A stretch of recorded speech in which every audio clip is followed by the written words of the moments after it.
See if anybody shows up to this deal.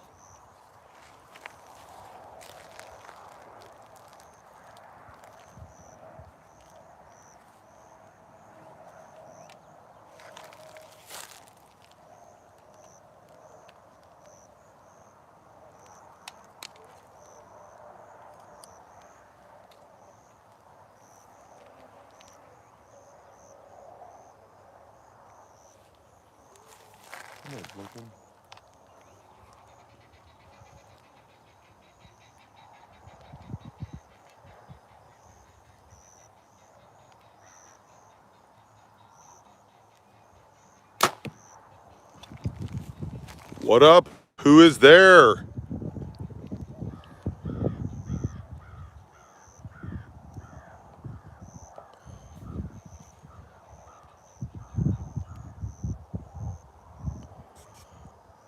What's up, y'all? Give it a couple minutes, let everybody get on. I'm a little bit early.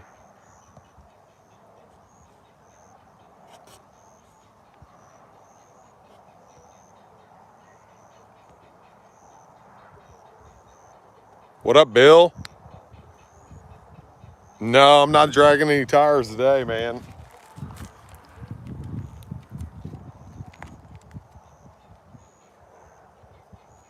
We'll see how many people we get to show up. I'm gonna give it another minute or two and then answer anybody's questions that's here.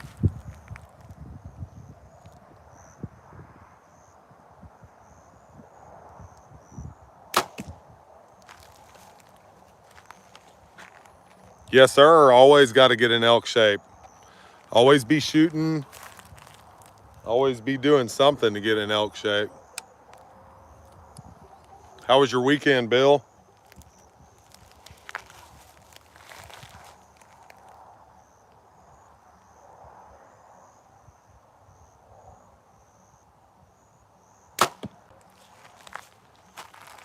You might be the only one on here this evening.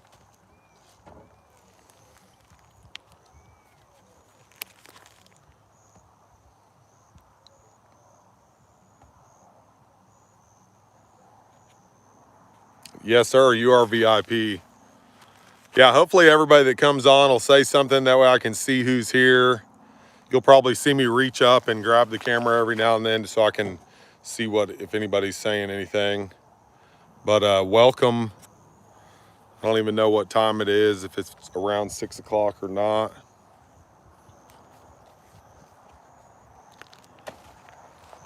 This is pretty much going to be Q&A. If everybody's been watching, you guys know that I like the ground hunting scene.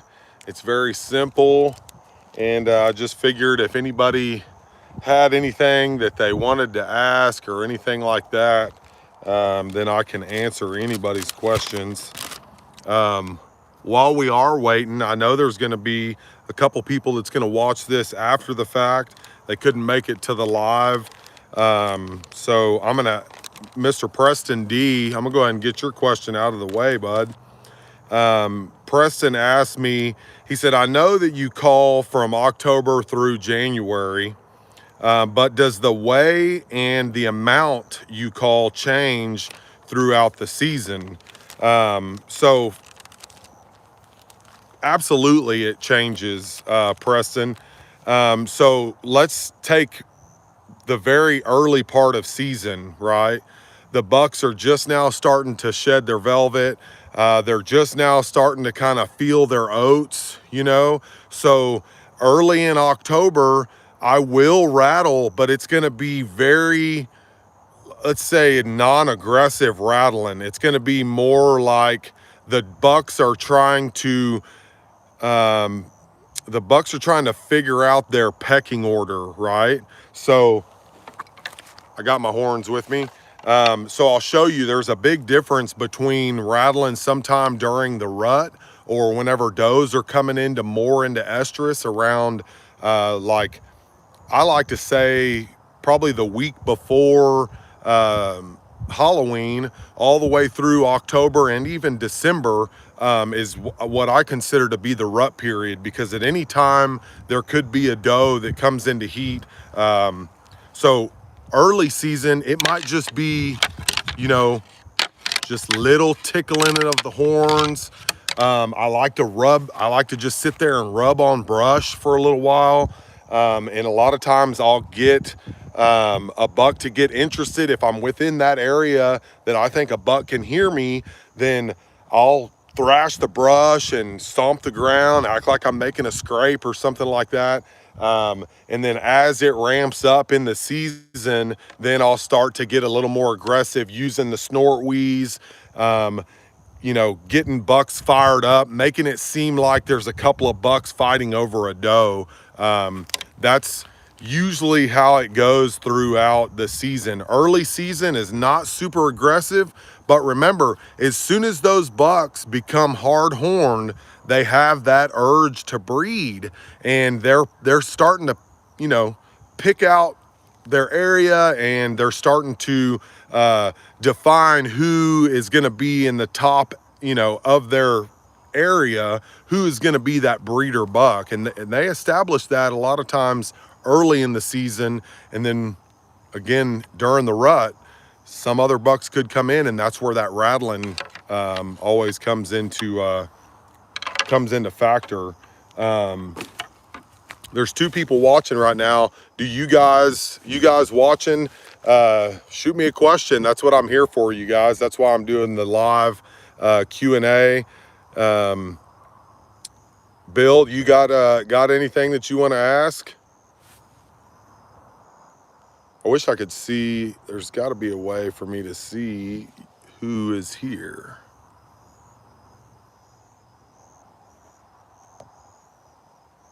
What you got, Bill?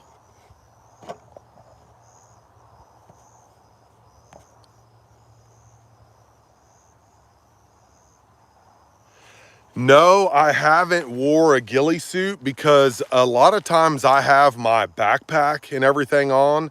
Most of the times through like October and even early November, most of the stuff that I'm hunting, it gets so hot, I can't hardly stand a ghillie suit. I have thought about it, but the way I look at it is I always use something in the woods to try to cover, whatever direction of travel I'm going, or if I'm even sitting still. Most of the times I have something that's going to break up my outline anyway.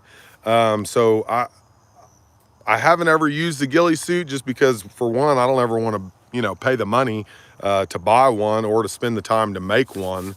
But I know, there's a lot of dudes out there that are very good with the ghillie suits. I just think if you work through your area correctly, even if it's wide open country, I don't think that ghillie suit's necessary. And I'm always worried about maybe it getting in the way of my bowstring, or something else. It always seems to be like it would be grabbing onto stuff around you. I usually just wear Sitka gear, and that's the stuff that I usually like, because it's super quiet. Like if you test it up against some brush or something like that, man, it's so dead quiet. Even the pants, I don't like their gaiters as much, but yeah, man, I typically stick to just wearing camo, and that's it. I always set up to where I got a good background, or a good backdrop to break up my silhouette is the biggest thing.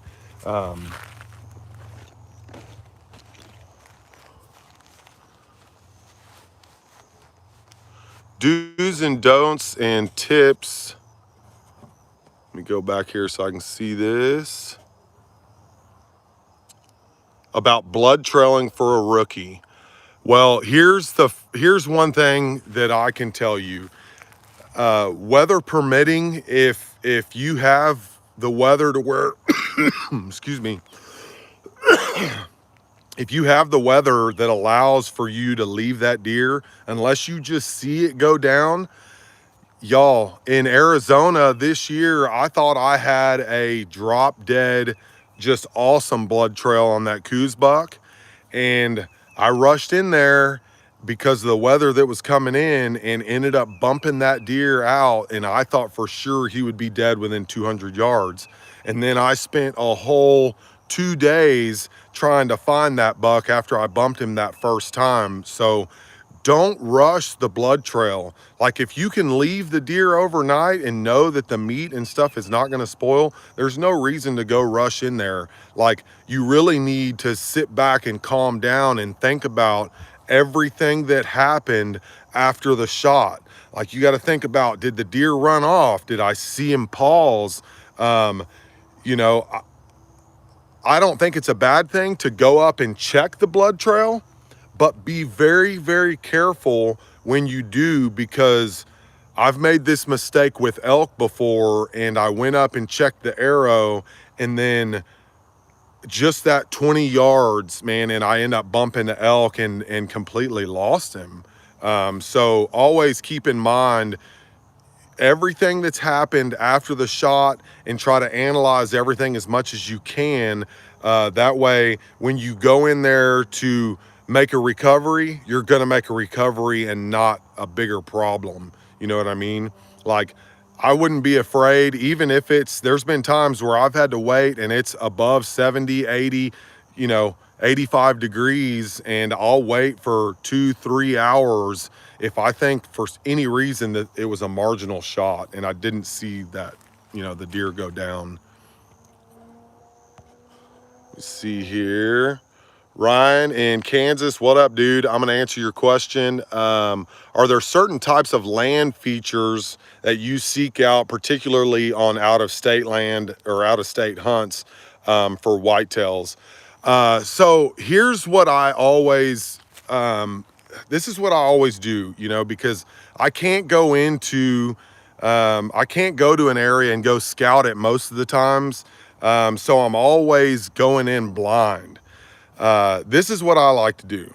I like to pick out on onX and Google Earth, your maps app on your phone, even put it on satellite mode, and I'll go through there and I'll try to identify, I guess, areas of feeding, right, that they're going to go to at night.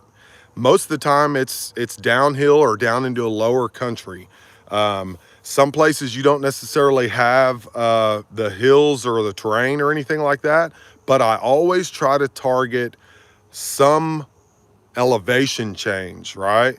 I try to get as high as I can my first morning, because almost always either coming up to that point or going through that point of that high spot, you're gonna find deer sign. And that's almost always what I do whenever I start.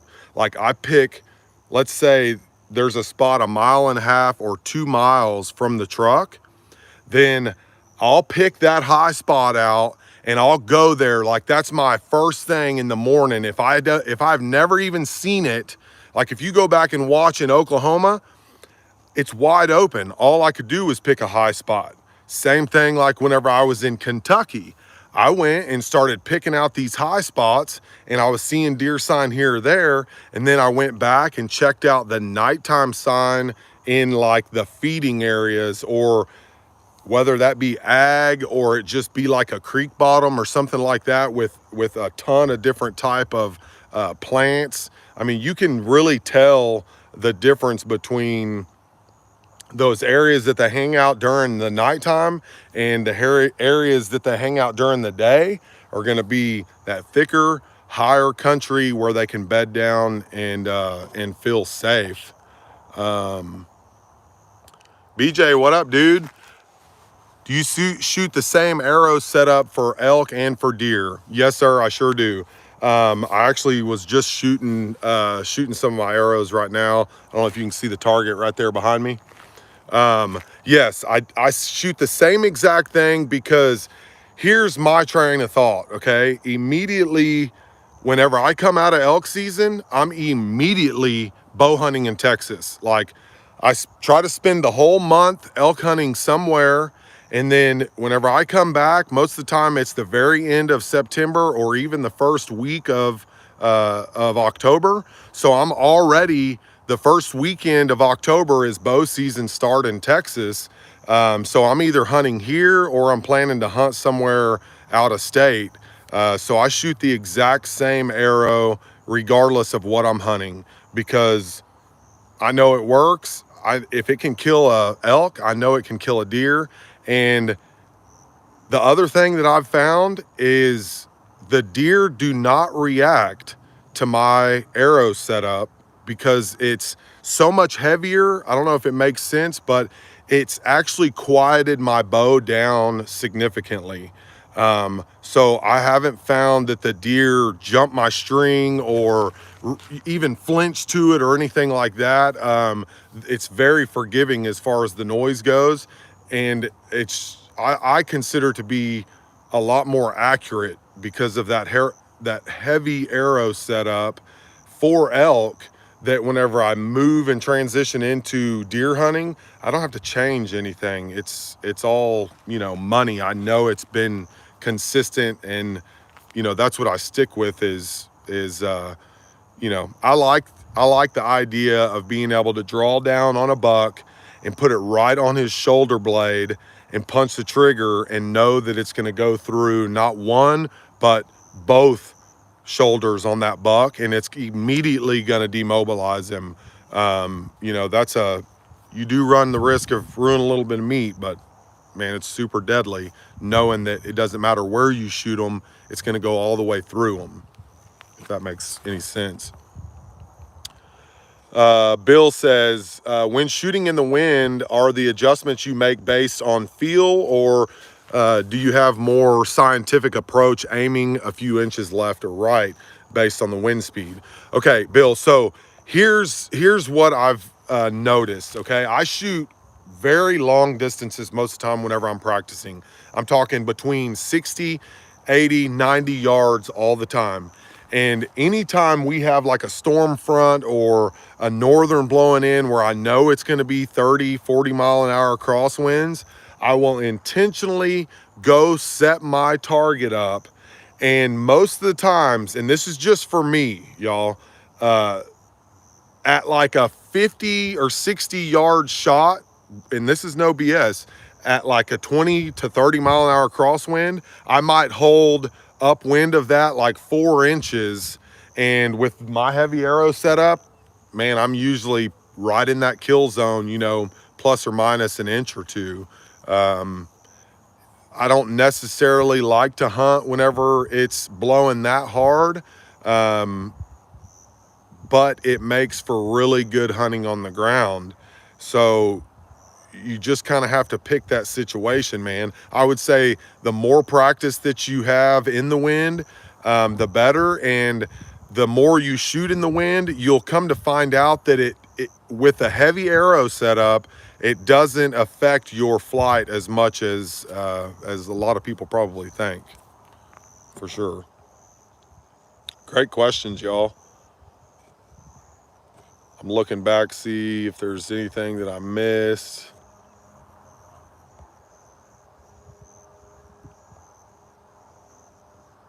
Bill, what kind of birds were you chasing today? Some turkey?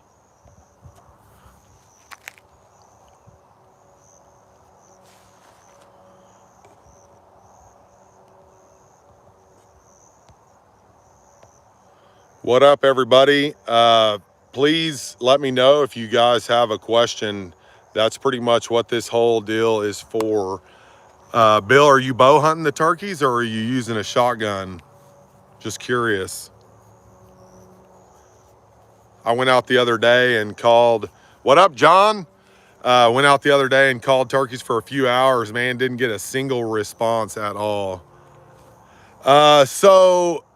Ryan in Kansas asked, what's my favorite state so far? Man, I'm really torn between Oklahoma and Arizona from this past year. I haven't got to do just a ton of out-of-state stuff. I'm just now starting to ramp it up. But of course, Oklahoma, because that was my biggest public land buck ever on the ground. Super awesome hunt. Just the way that whole hunt plan, played out was pretty badass to me. So that one sticks out a lot. And then, you know, Arizona was super fun hunting the Coues deer. There's such a stigma over there about guys saying that the Coues deer is just such a difficult hunt.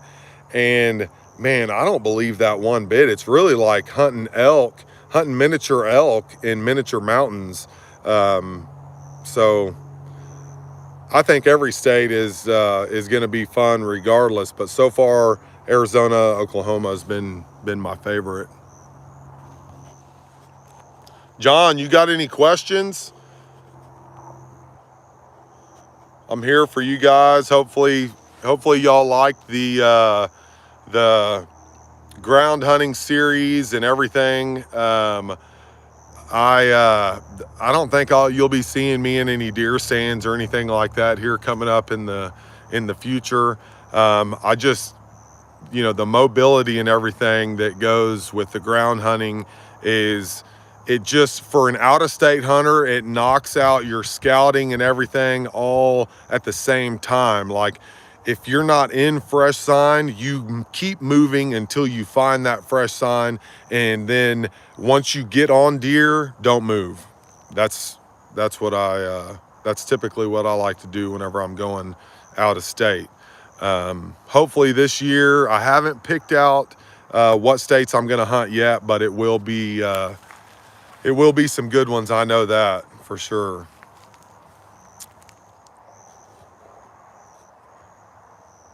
Look back here. Right on. Yeah, Bill, I've never hunted mini turkey. This has really been, I went one time with my cousins in Tennessee, and we called in a couple, but didn't get to shoot anything. And then this year I've done a little bit of calling on some private property for the turkey, but not a whole lot. Bill says, I see super in shape guys talk about how brutal an elk pack out can be, and have seen mostly out of shape people seem to survive it. Any tips or words of wisdom concerning a heavy mountain pack out? Bill, every single one of my elk pack outs have been brutal. One is because I'm super stubborn and I try to get back as far as I possibly can, and then I end up killing a bull in the most ridiculous spot and end up having to pack it out. Here's what I can tell you. Don't overdo it. Last year, I actually had to stop at some point, and I told Kyle, I was like, dude, I'm done. After we packed out his bull, we packed his bull out whole. And that was right at like 7 or 8 miles back to the truck on his bull. And then I killed my bull 2 days later, and we packed it in one pack from where I shot it up to elevation so that we could contour around the mountain to the truck. And once we got up to elevation, I was like, dude, I'm done.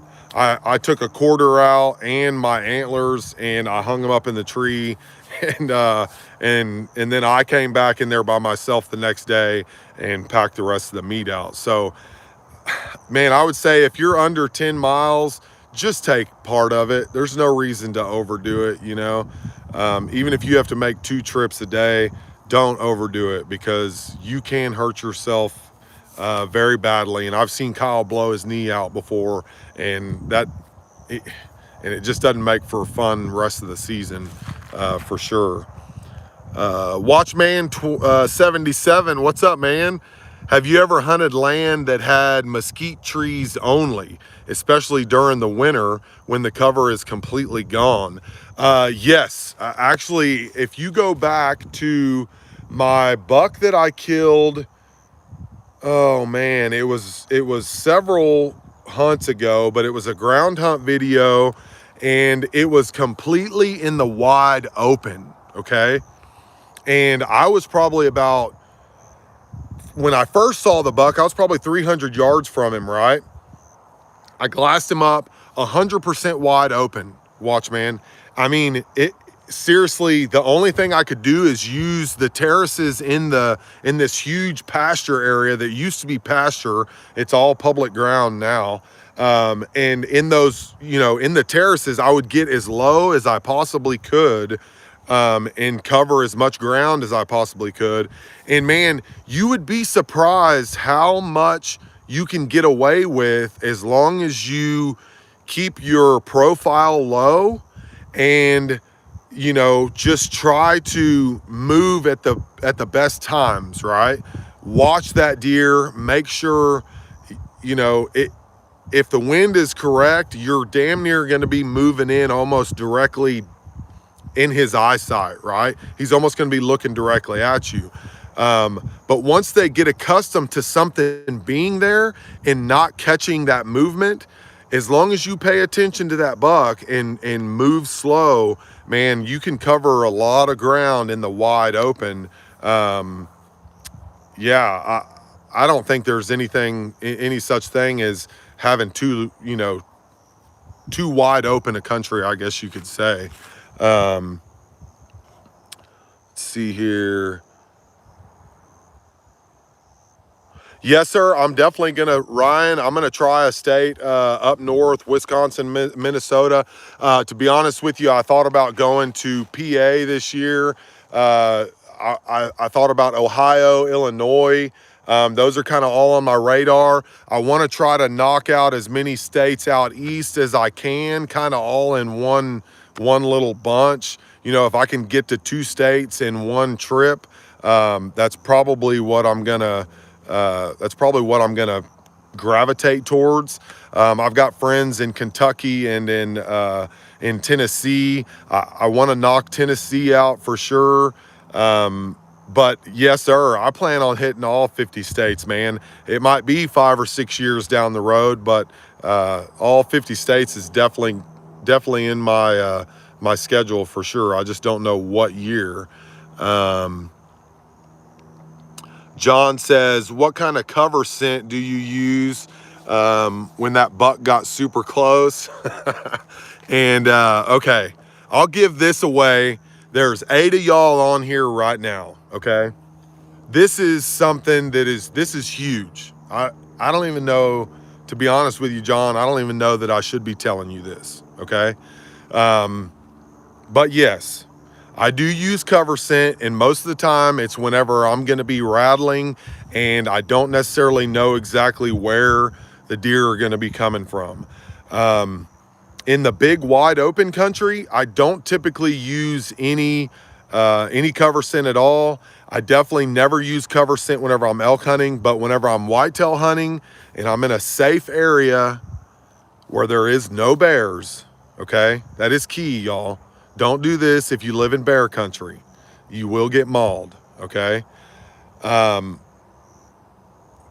old timer told me about this whenever I don't know, John. I don't know if I should say anything about it or not, because I almost plan on bottling this stuff and selling it when the website comes about at some point in time. But I'm gonna go ahead and tell you guys, it's not that big a deal, okay? Order you some Mexican vanilla, all right? It's the most amazing thing whenever you have a doe or something like that come in downwind of you. And I've had this happen. I've had my boy with me. We cover ourselves from head to toe with straight vanilla extract, right? I might put about 25% water, but for the most part, it's pretty much straight vanilla extract. Cover yourself with it, cover your gear and all that stuff. The cool thing about vanilla extract is it doesn't, it lasts for several days, right? A lot of times whenever I'm hunting out of state, I don't have the opportunity to wash my clothes or anything like that. I can grab my camo, man, and grab it in the mornings and it smells like a freaking vanilla cookie. Anyways, that's what I use. I don't recommend it if you're in bear country. I'm gonna tell you that right now. It is, I've had, like I was saying before, I've had does come directly downwind of me, catch my wind, and end up coming and running around me and coming upwind with their nose 100% in the air and licking. They look like a buck chasing a hot doe, y'all. lip curled, and then she come busting around behind me again and got downwind and then was just freaking out crazy. And she sat there and milled around long enough to where I actually shot her and the other doe that was with her. And I'm talking, they were within 30 yards whenever I harvested both of those does right there on the spot. So yeah, that's my cover scent, y'all. I don't use it all the time. It's only on special occasions.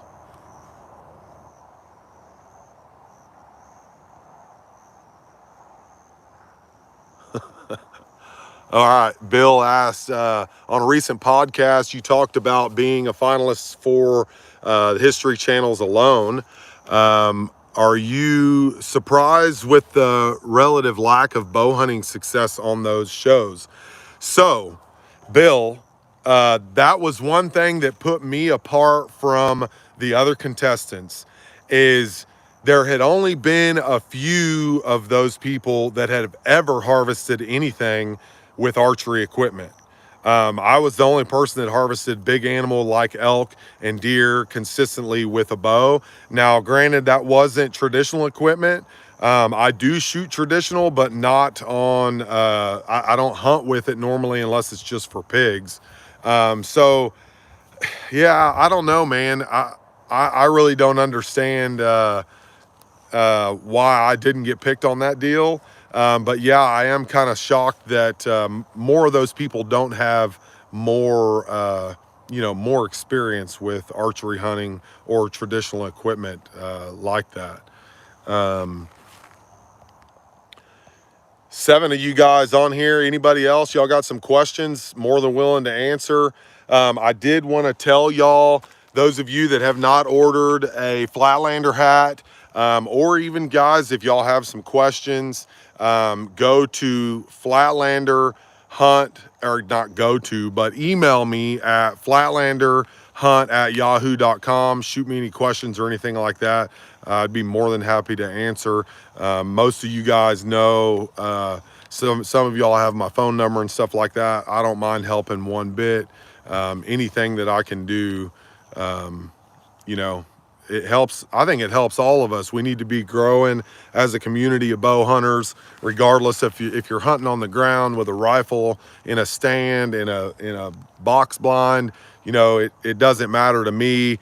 All of you guys are my hunting buddies, and that's why I put this information out there. It's an awesome community, really, and I'm happy to help any of y'all out.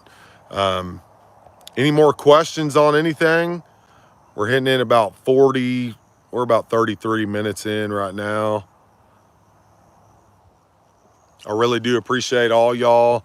I do want to say this. There is some big news coming to Flatlander. I just don't know when I'm allowed to talk about it. I don't know when I'm allowed to really say anything about it, but as soon as we iron some details out, there is some huge news that potentially is coming to Flatlander, and super excited that everybody's going to be a part of this. I think you guys will be super pumped whenever I'm finally allowed to spill the beans. Another thing, I want to give a couple shout outs to a few companies that are, first of all, that I love because of who they are. One is Exo Mountain Gear. Y'all know I have this pack on every single one of my hunts. It does not matter. This is the Born and Raised edition. This is the 4800 Exo Mountain Gear. Y'all, I haven't had a whole bunch of high-end packs, but I can tell you that this is probably one of the best packs on the market and one of the best companies. I reached out to Mark at Exo Mountain Gear, and I was like, hey man, I've got one of the highest reviewed Exo Mountain Gear reviews on YouTube, and would you guys be willing to potentially do a little trade with me and I'm wanting to upgrade my bag into a 6400, and I would love to do a review on it. If you guys would, if y'all have anything that possibly you could share with me and throw a little support this way. And in the mail, they shipped me a 6400 Exo Mountain Gear bag. It is a demo bag, but man, I'm so pumped up.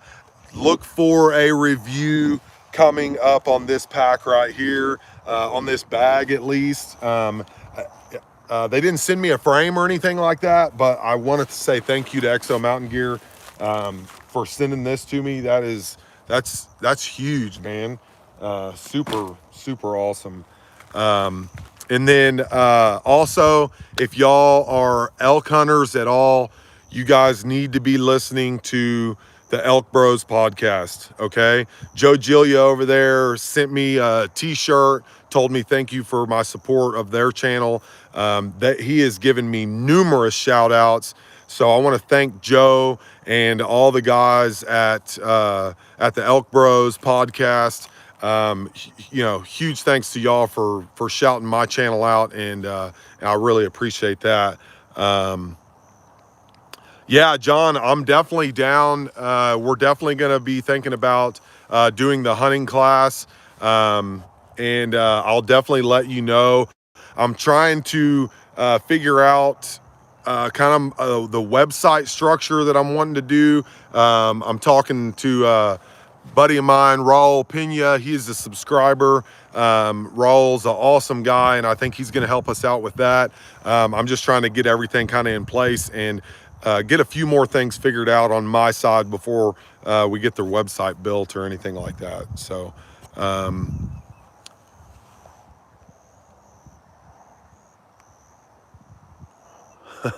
yeah, John, we're always learning, dude.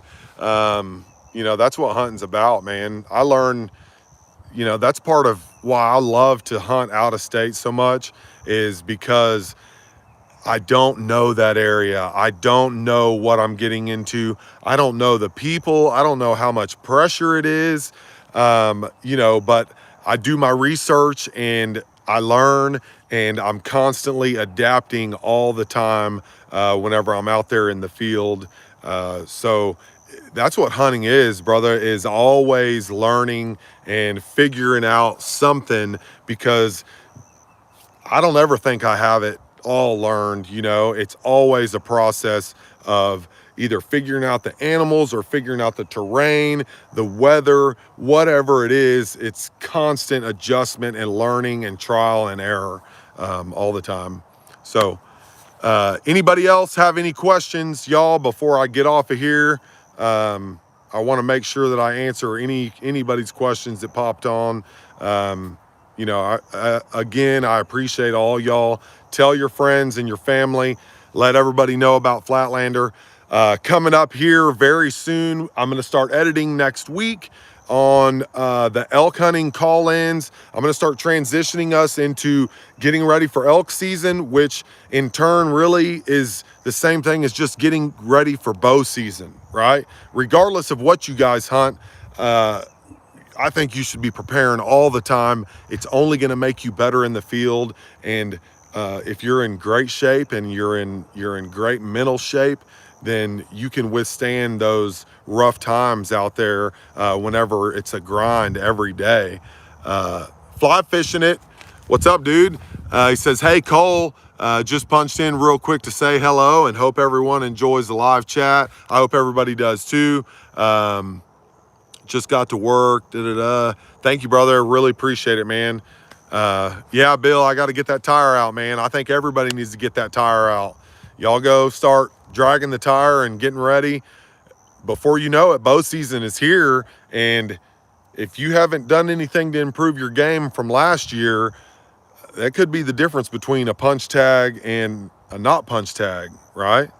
But you always have to remember, no matter what, y'all, never give up. Peace. Thank you. Really appreciate it.